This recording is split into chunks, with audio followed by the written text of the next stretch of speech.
اعوذ باللہ من الشیطان الرجیم بسم اللہ الرحمن الرحیم السلام علیکم۔ حضرت محمد مصطفیٰ صلی اللہ علیہ وآلہ وسلم فرماتے ہیں، اے لوگو، تم میں سے جو لوگ اپنی بیوی کو مارتے ہیں پھر کس طرح اس کو اپنی آغوش میں لے لیتے ہیں۔ لہٰذا ایسی صورت میں شوہر کا اپنی بیوی پر کوئی حق نہیں رہ جاتا اور شرعاً اور قانوناً اور اخلاقاً اس کو حق حاصل نہیں کہ بیوی کو کسی کام پر مجبور کرے اور خلاف ورزی کی صورت میں اس کو تنبیہ کرے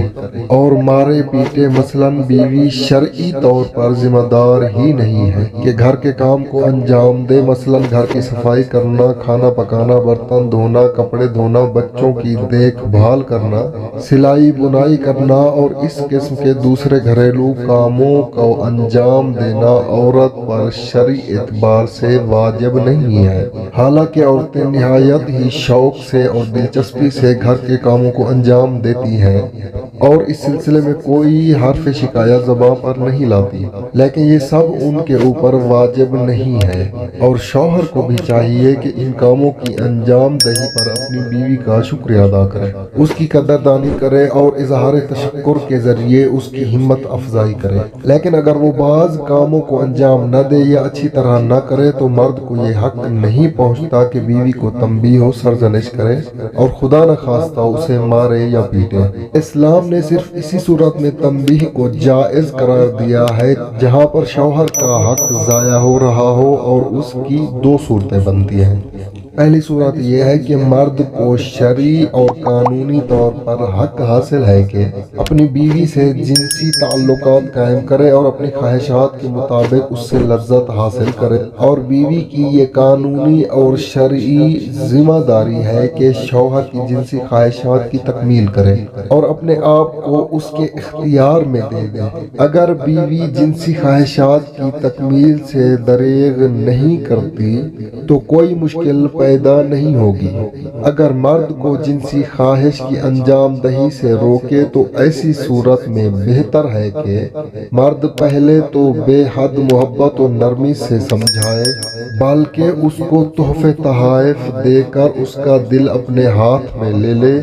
لیکن اگر محسوس کرے کہ بیوی کا مقصد اذیت پہنچانا ہے اور محض اپنی ضد کی وجہ سے کسی طرح راضی نہیں ہوتی اور مرد کے لیے صبر و ضبط مشکل ہے تو ایسے موقع پر شوہر کو تنبیہ کرنے کا حق حاصل ہے، لیکن اس میں بھی احتیاط اور حفظ مراتب کا خیال رکھے۔ ایسے ہی موقع کے لیے قرآن کریم میں یہ کہا گیا ہے کہ تمہاری بیویاں اگر تمہیں تمہاری جنسی خواہشات کی تکمیل سے روکیں تو پہلے انہیں سمجھاؤ، اس پر بھی نہ مانے تو ان کے ساتھ سونا چھوڑ دو، اور اس کے بعد بھی نہ مانے تو ان کو مارو،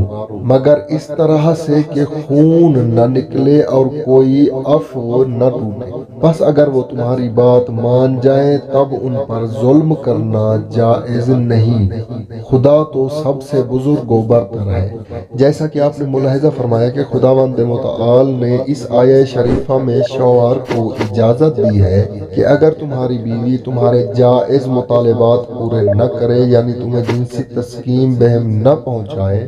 اور اس سے اس کا مقصد تم کو اذیت پہنچانا ہو، تو ایسی حالت میں تم کو تنبیہ کرنے کا حق دیا گیا ہے، اور اس میں بھی یہ بیان کیا گیا ہے کہ 3 مرحلوں میں پند و نصیحت اور پیار و محبت سے راضی کریں، اور دوسری صورت یہ ہے کہ پند و نصیحت سے کام نہ چلے تو ان سے اپنے بستر جدا کر لو یا بستر میں ان کی طرف پشت کر کے سو